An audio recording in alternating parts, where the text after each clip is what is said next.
So start recording. Okay. Okay, so it's been a while, as you can see by the calendar here, and the reason for that is because work was tough. That was why. Yeah, life happened in short. Yeah, so this chapter is about use cases of monads in effects. So we're going to go through a list of things that can particularly be implemented using monads, which some of them are more surprising than others. So the chapter starts by listing them. So I'm going to read that. So partiality, non-determinism, side effects, exception, continuations, and more side effects. IOs, basically. Yeah. So the first thing is that it brings up the question: can we implement this using embellished functions? Because that's basically what monads are, right? So compose. Right. Well, monads. It's actually more stronger than what I said. It's a way to compose the aforementioned embellished functions. Um, because actually saying here there's no requirement that the embellishment be monadic, but if we insist on their composition, that's when monads come in. So let's just start by talking about partiality. So this goes back to the idea that we have bottom, right? So lifted types are the ones that have bottom included in them. So that's why we need to be reminding ourselves of the has category. I mean, this is not actually the real bottom, of course, because if it was, then it wouldn't be observable. But Yes. yeah, this basically represents bottom as an actual value. Yeah, which is like execute forever. That's how we're gonna put it.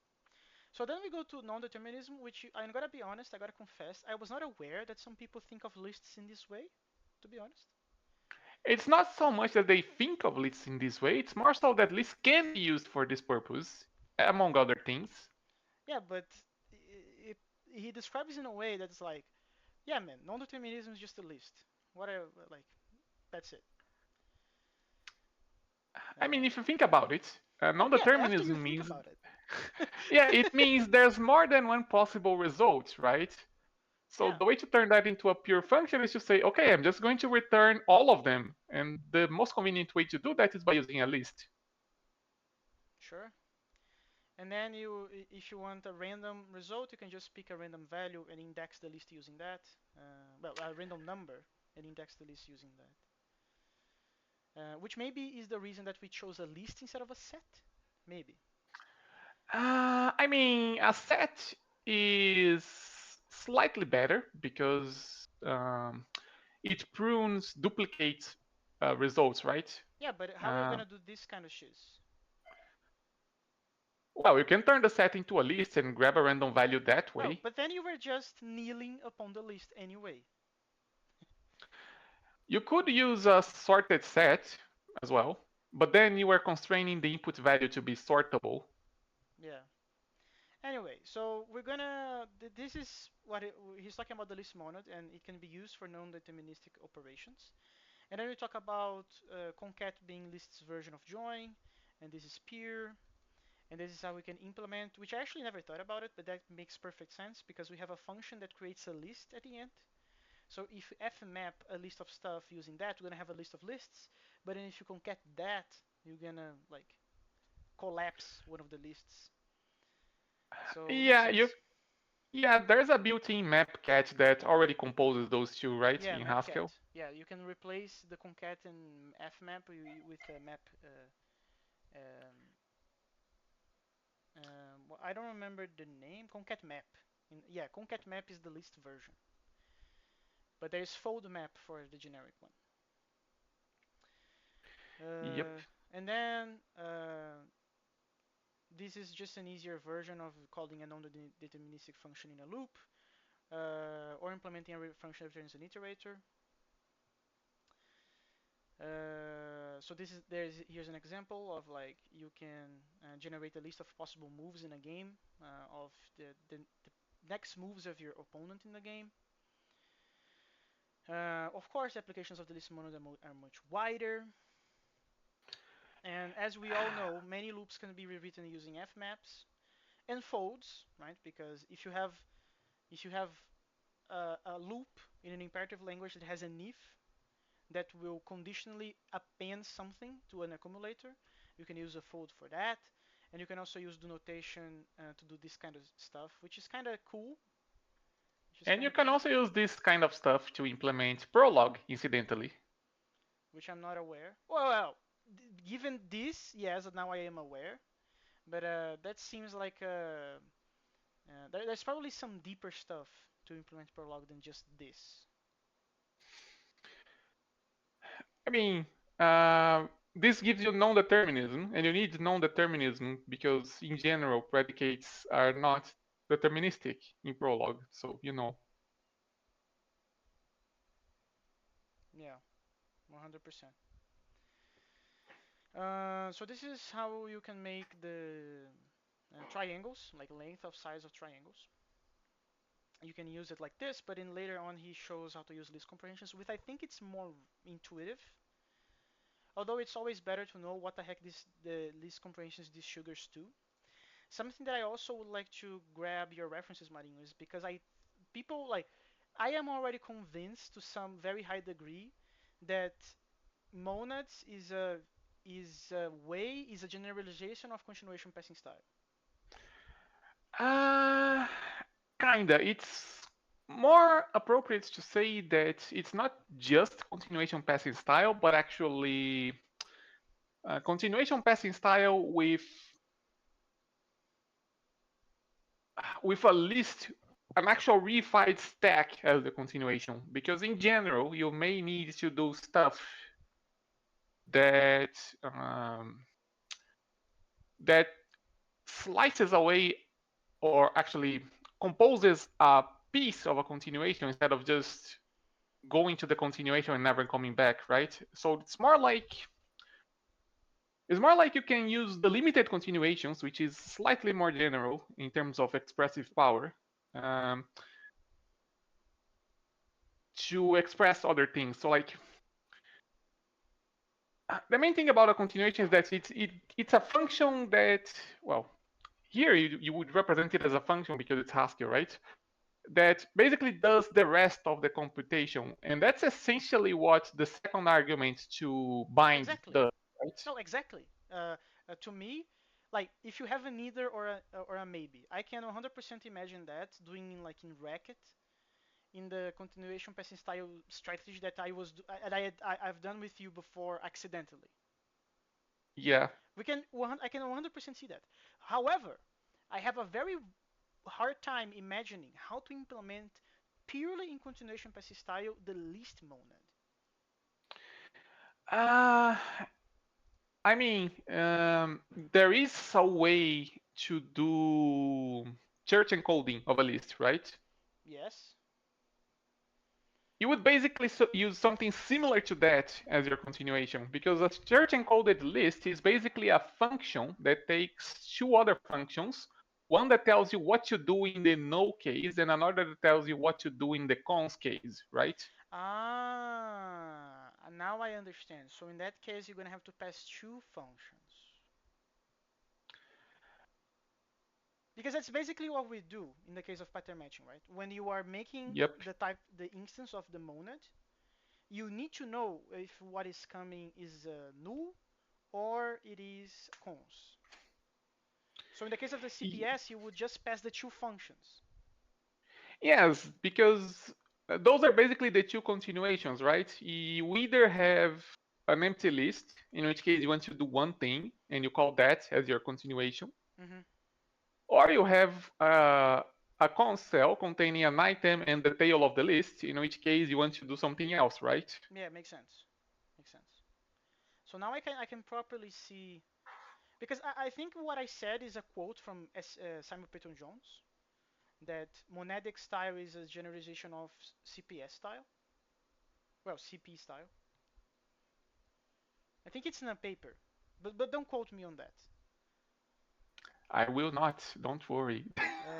But anyway, here's how you do the length of the size of a triangle, which I think it's pretty neat. I don't know about you, but I think this is pretty neat. It is kind of neat. And it is exploring the fact that in the instance of a monad of a list, you pattern match on this type of thing. Yep. It is exploring that.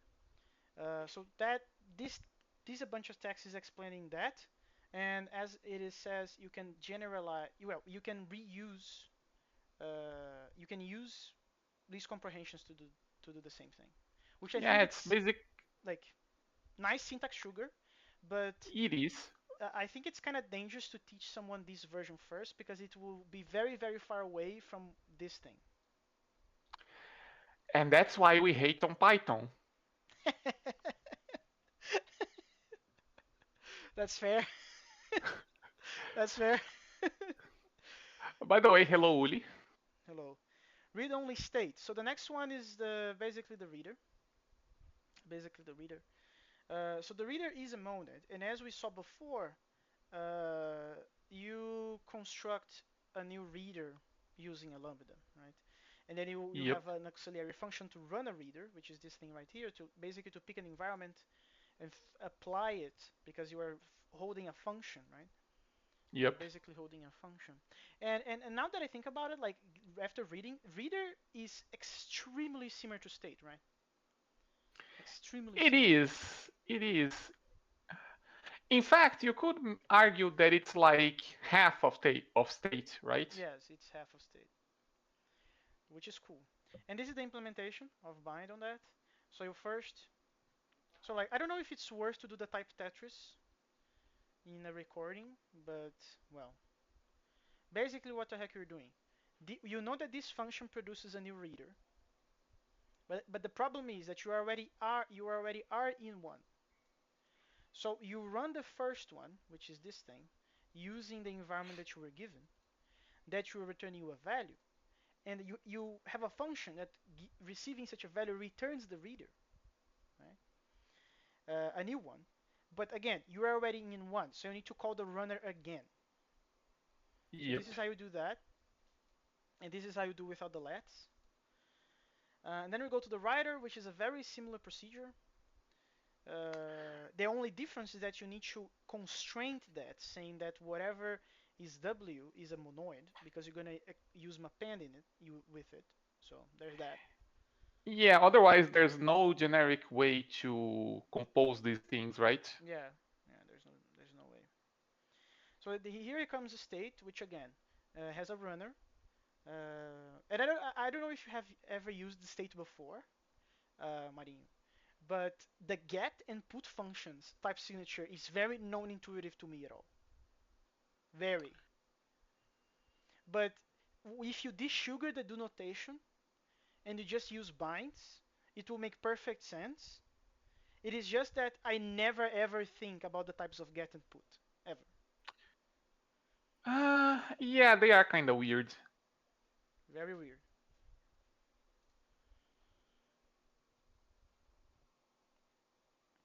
They are indeed weird. Okay. So this is how you do state, which again is very similar to how you do the reader, right? So you call the runner, you're going to receive a state. You have a function that accepting the a state. Wait, do you receive? Yeah, receiving a state. You're going to receive another tuple. So you pass that from the previous, and then you call runner again. So again, very similar to reader. This is how you do that. And these are the get and put functions I was talking about. I never think of these functions with these types because it's kind of weird. Because in a sense, it must be this. Otherwise, the sugar of the do notation would not make any sense. So it needs to be this. However, when you are writing down, I it's kind of very unintuitive that the types of them are this. Yeah, it is. I mean, it has to be this way. It has to be this way. Needs to That's be. a reference, by the way. Many movies use that, man. So No, no, no. It's a reference to a song from Metal Gear. I would never guess that. Exceptions, which again may be an either. Although I believe there are other things that people I call exceptions. Yeah, like people usually think of exceptions as the either instead of maybe. I personally think of maybe as just failure because it cannot propagate information about why it failed. It just fails, you see? Yeah, but maybe that doesn't matter.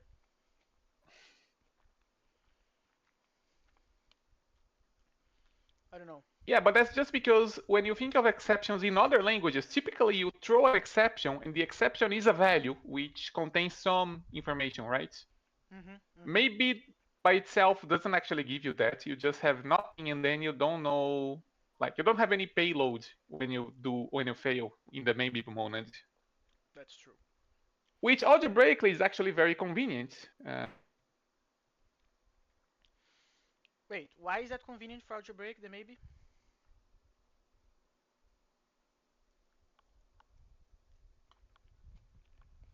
Marinho? Oh no, we lost Marinho. I think Lemos may have dropped actually. No, I'm here. Oh, okay. Your video just you went very still there for a moment. No, but I asked. Okay, so someone dropped, but we are back. Why Okay. maybe it's convenient for algebraic operations? Uh, because since you are not propagating information about why you failed, if you have multiple ways to fail, they all look the same, right? Yeah. But that means that the evaluation order that can lead to those failures is hidden. Whereas if you were in the Ah, I either see. monad, I see. I see. I see. I the see. So exact order in which you try the operations matters. yeah, it makes total sense now. So yeah, maybe very handy if you want to do algebraic optimizations on languages. Yeah. I think we're gonna talk about that in this chapter about the order of evaluation. Okay, so this is the cont. So this is the continuations. Which, by the way, this is not how this is implemented at all. I checked. I, Um, I mean, there's probably a more efficient way if you are allowed to go inside of the compiler, right?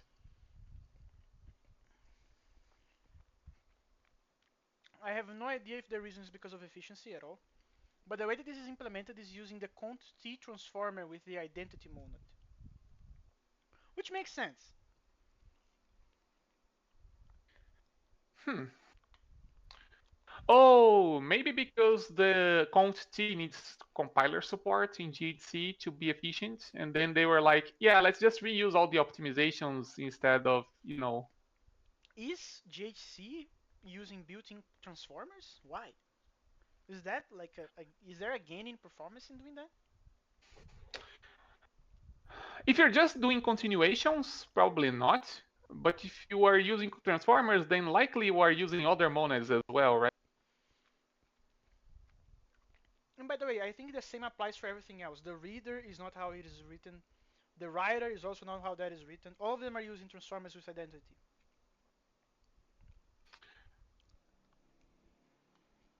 I think I can guess why. It's because you can give optimization advice to GHC, right? Mm-hmm.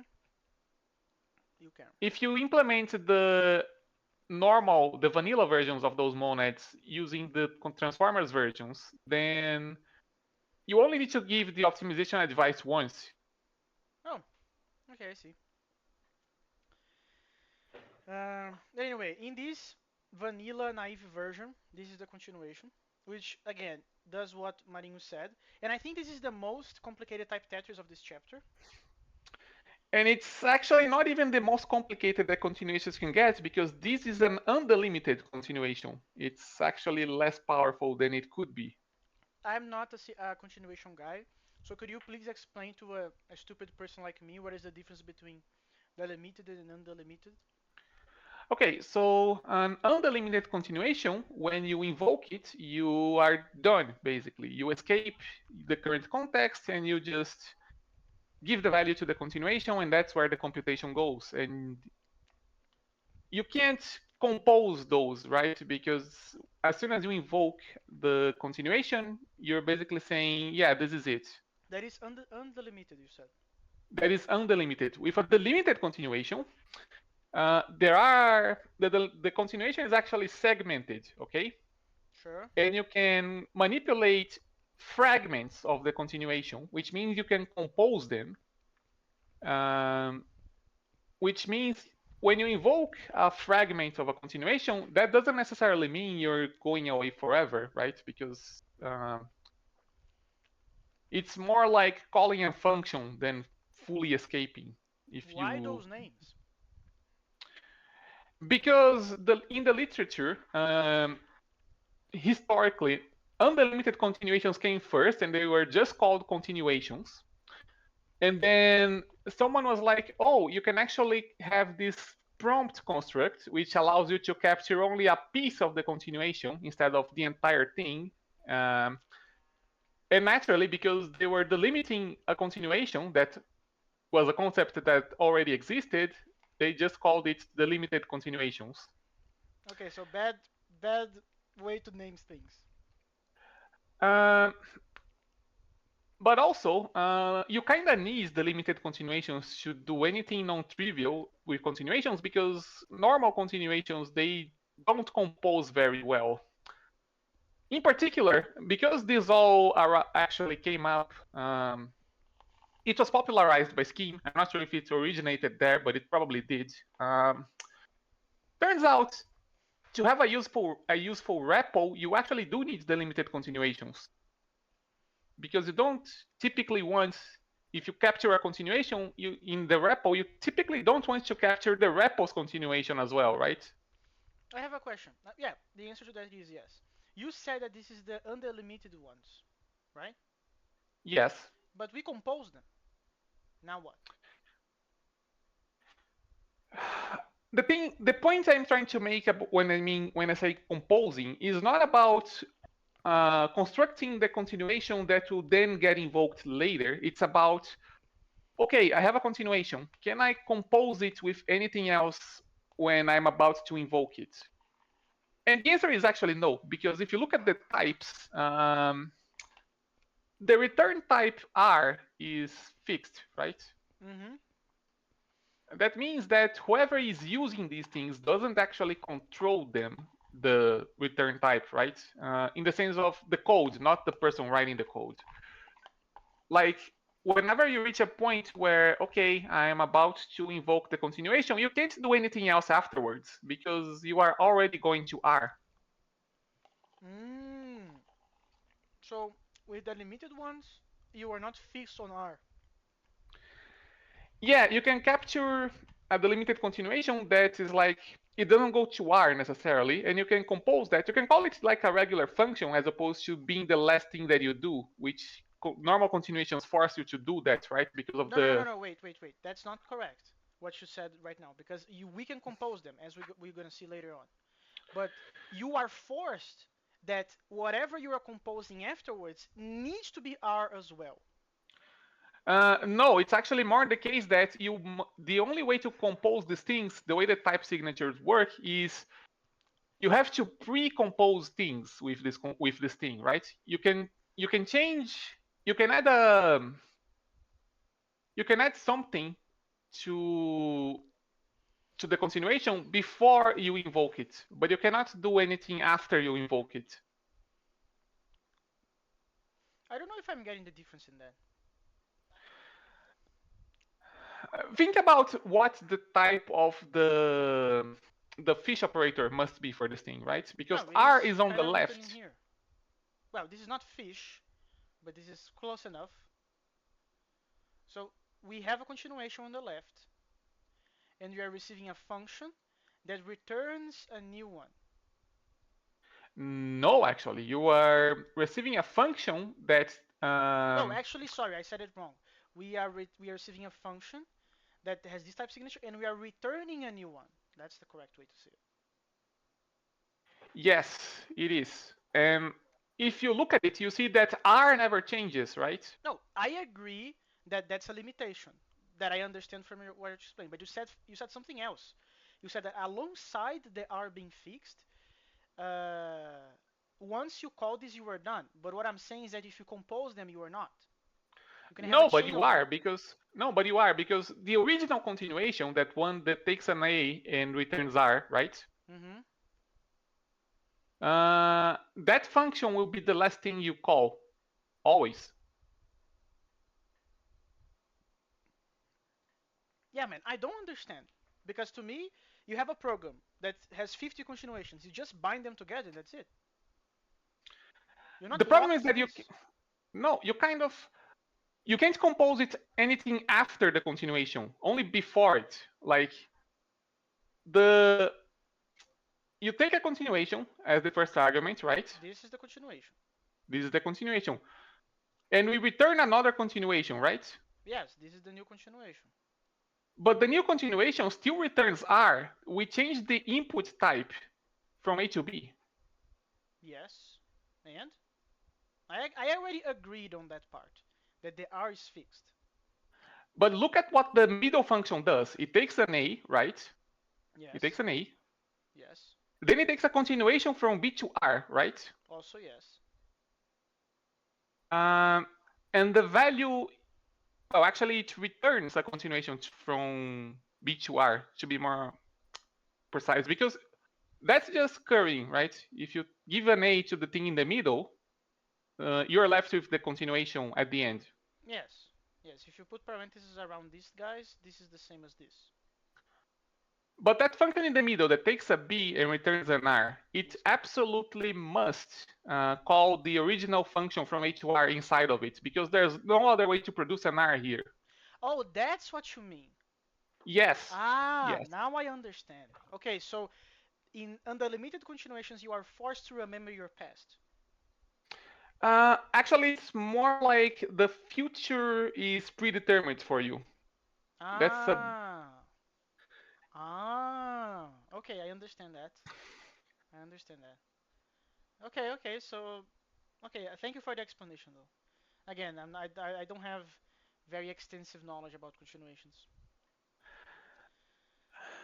I have Uh, some, but like actually using them is a little annoying. So I eventually moved on to other things, but I did spend a lot of time reading about them. yeah, And Kiselyov's website is very good yeah, for no, studying. people reference that a lot about for continuations.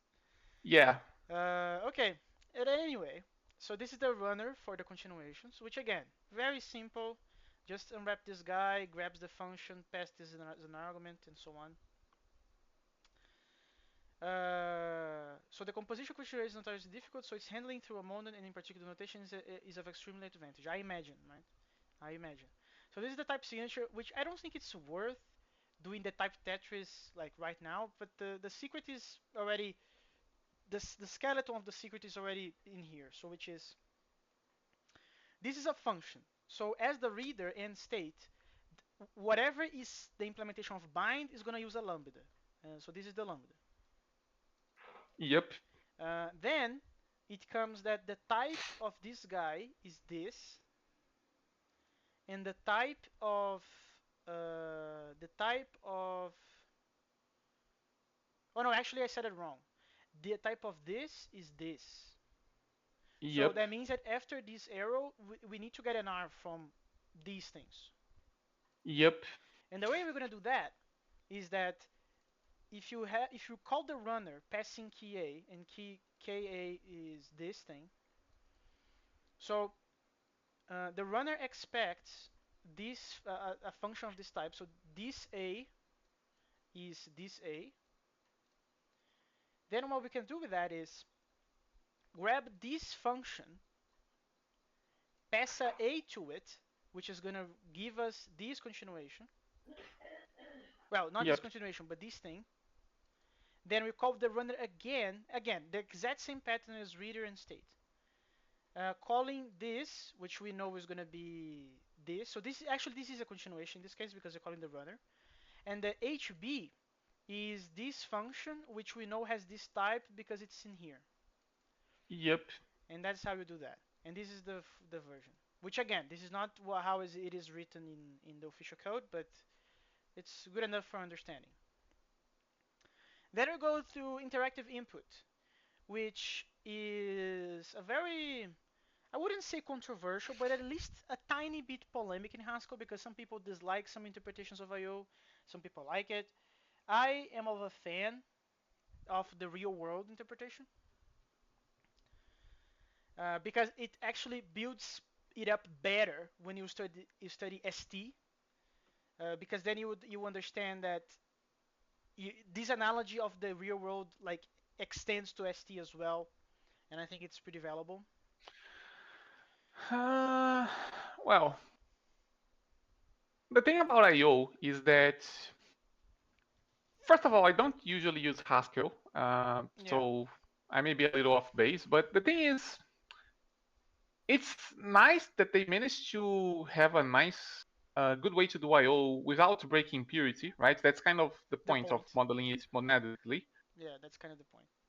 And critically, without adding a new feature to the type system, because I actually think the way Idris and Mercury do it is a little, uh, it's a little easier to understand. Where basically they use linear types. Yes, You and you yes. take the world, and the world is a linear value, meaning you can only use it once. And you just pass that around. Behind the scenes is just basically a tag that you just use to keep track of the execution. So it doesn't need to occupy a lot of space, but it's like. But then the thing is that requires you to extend your type system with linear types, right? Yeah. So I get why Haskell doesn't do it, but I do prefer the linear type approach. Yeah, I never used linear types, so I cannot compare them. I do know, as we're gonna see here, there is a that doesn't come for free. There are inconveniences and trade-offs in here. So first things first to notice is that the IO doesn't have a runner. IO doesn't have a runner, and the reason The runner is the runtime. and the reason that is because if you take a look on the runner type signatures for all of them, reader, state, continuation, you notice that after calling a runner, you are out of whatever the runner is. So if you call run state, you're not in state anymore. If you call reader, you're not in reader anymore. And the thing is that with IO, you cannot get out of it. At least only the worthy ones should be able to get out of it. Unsafe perform IO. Because here's the thing. Here's the thing. Uh, and this is, I think it's, I don't know this for a fact, but I feel it's the same feeling with Rust's unsafe. That you need to know precisely what you're doing to get out of IO. And that's the reason that usually unsafe perform IO are not being done by application code, but it's being done in library code. Because the maintainers of libraries, they are the experts of it. They know what they're doing. That's why they are maintainers. So they are the best people to know how and when to get out of IO. And here's the kick. There's no way to not do this. At some point in the function call stack, you're going to have to get out of IO. This is like a given. We already know this. Otherwise, it would be impossible to have purity doing any sort of side effect, such as having mutable vectors and all that stuff. So, like, one of my previous bosses told me once this explanation like, unsafe perform IO is unavoidable. The difference is when you're gonna call it, when you're gonna open the Hell's Gate, and who will be doing that. And since that explanation, I feel much better because now it's not that we have we have a problem in all the pure languages. It's that this is a given problem. We cannot avoid this yet, whatever is the state of the art. So Yeah, go. linear types sidestep all of that, but then again, you need to extend the type system, so it's not really free. Man, it's not gonna come for free for sure. But even before linear types kicks into place, if you're gonna have, and I believe, and I don't know this because I don't know linear types, but do you know if linear types in the runtime they actually do the unsafe at some point? Of course they do. The entire point is that you cannot observe the unsafe things in the language because you can only use the value once. Yeah, so the same principle applies. Okay, that according to what you said, this is being done by the language's runtime, and unsafe FML is being done probably in GHC as well, but a lot in libraries as well. I don't know linear types, so I don't know how libraries is working there. If they have permission to call unsafe in the library level. There's no like unsafe for linear types directly because the type system already tells you, okay, this thing is only gonna be used once. So if you have like a linear array, for instance, it's actually safe to mutate the array. And it doesn't break purity because you're never going to observe the original array a second time. Otherwise, it would not be linear. Okay, so you're basically saying that this is only the unsafe happens only in the library level. It actually happens No, only in the only in runtime. the compiler level. Sorry, I said it wrong. Yes, Only yes. in the It's, runtime. So it's better then because in Haskell and in Rust you can call this when making a library. but again, trade-offs. You need to extend the type system to support linear types for that to be a thing. Makes sense. Anyway, so then we go to the with the whole how do you get a shard from the user into the thing. There's no run IO because once in you once you put IO, you are poisoning everything else because it's gonna like spread as crazy, and that's when you see the difference between a good Hascaller and a non-good Hascaller because then the good one will know that it will poison everything, and it will make the poison only spread across the borders of the application. Yeah, because if you have an impure function, anything that calls it is by definition impure, right? And IO as a monad, as a type, I should say, models captures that by not allowing you to escape it. Okay, so Uli is saying some cool stuff. Hockling does something similar just without type linearity, and this is just something that assures the behavior is consistent, which is fair. I mean, Rock does the same thing, but it does it dynamically rather than statically. And what I mean by that is that unlike most other functional languages, Rock doesn't actually have a garbage collector. It uses reference counting. Okay, so there's But that. because it uses reference counting, it knows when a value has only one reference, and then it's safe to mutate it because that mutation is never going to be observed. Makes sense. So again, to escape to go out of IO, you can use unsafe perform IO, but again, that's not really recommended by in application code. Aside from when you actually know the shit out of what is happening. Um, And then, so in Haskell, in reality, the execution of a program is interleaving of pure code and dirty code. And again, dirty code is, my understanding is that it is recommended to be done only by people that know what they're doing. I do think, however, that there's unsafe perform IO is Haskell is probably more it's probably more disruptive in terms of the language semantics than anything than it would be if Haskell was eager instead of lazy. Because in an eager language, a strict language, you know you can reason about okay when it's very straightforward to know when you hit this line. You know, okay, this expression is an unsafe perform IO. That means this IO will actually happen. In Haskell, that's not as straightforward because of pervasive laziness. Yes, yes. Then the type. I don't actually know the implementation. I actually don't know if this is official or not. To be honest, I didn't check. Um, but this is a way to implement IO, which is to have this is basically state in a way that you pass the previous world before the side effect, and you return the new one, which again makes sense. And then there's interactive output. So then it comes a very good question. Why don't we do it like Okemo or other non-peer functional languages? It can be any of them. It can be Clojure, Racket, Okemo, SML. It can be The all the short other the ones. short answer is laziness. Um, I would say it's more than just that though, because yes, you were correct in the way that if uh, if there was no way to sequence operations because of laziness, the output would be garbage.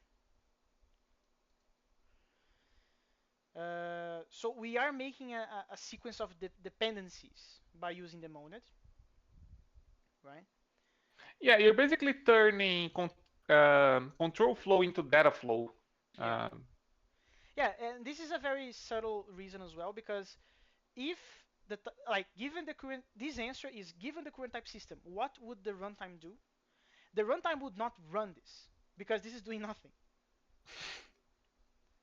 Yeah. So that's part of the reason. But I would say that the main reason for me why it matters, I'm not saying it's worthy because that's a separate question with trade-offs. But the reason that it matters is because it tells you something before everything else. By checking the type signature, you know you have some expectations. You don't have to read it all. And in the beginning of my closure journey, I hated this because that meant that I needed to read it all because I cannot just see the types and say, okay, this is doing some impure stuff. Just by looking at this, I need to read the body of it. And then there's naming conventions, such as using exclamation mark or not, to try to portray the same idea that the type signature is already giving you. Can I just say that naming conventions in Clojure are kind of annoying because they are not as consistent as they are in schemes and rackets? Sure, I can buy that. But for me, that's the big deal. Why this is a big deal? Because it's already telling me something about it. And I only read one line of it. Of course, this doesn't come for free, right? So this doesn't come for free in the sense that, okay, you have this. What are the consequences of having that? It's gonna talk a little bit about that in the conclusion, which is where we are right now, which means that we are 20 minutes early. Um, well, and as far as I can tell, there is a language called Clean that the application layer has access to this. Uh, and I think it's in Zozin's video from way back in the day. What is the IO monad video? And I think he uses Clean to explain that. And I think he I'm actually shows IO, like he builds IO from scratch using that. I think Clean is actually a language with linear types, if I'm not mistaken. No, it can have linear types, but assuming that they didn't change that from 6 or 7 years ago, you actually have access to real world type. Uh, Let me. So real world type clean. Yeah, it has. It can track uniqueness in the type system. Um, so there's.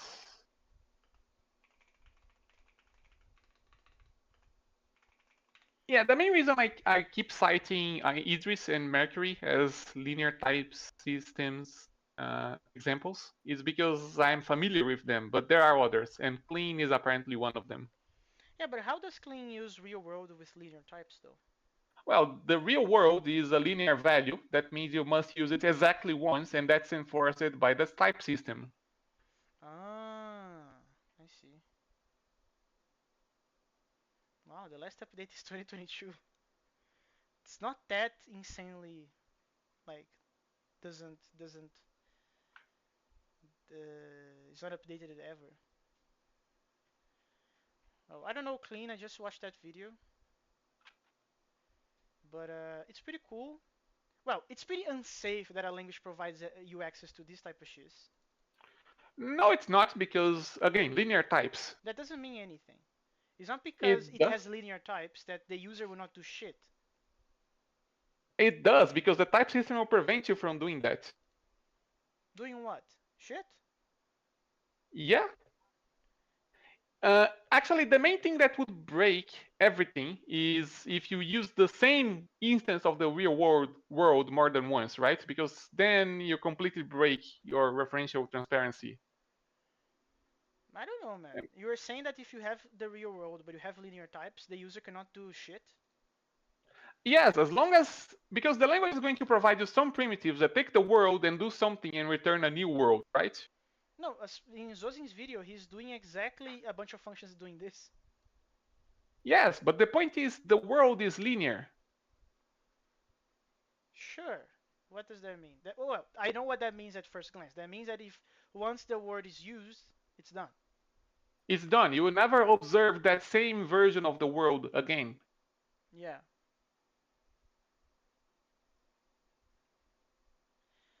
So, well, maybe I am wrong. So maybe if you have access to this, but you have linear types, even if you want to do shit, you can't. Yeah, because Interesting. basically anything that you would do that would break the language model would be prevented because the main thing, actually the only thing I think that would, actually there are two things that you can do that would break the language. The first one is you have the world and you try to use it twice, Sure. but then you can't because it's a linear type, right? Yeah. And the other thing is you have the world but you ignore it. But then again, you can't because it's a linear type. You have to use it exactly once.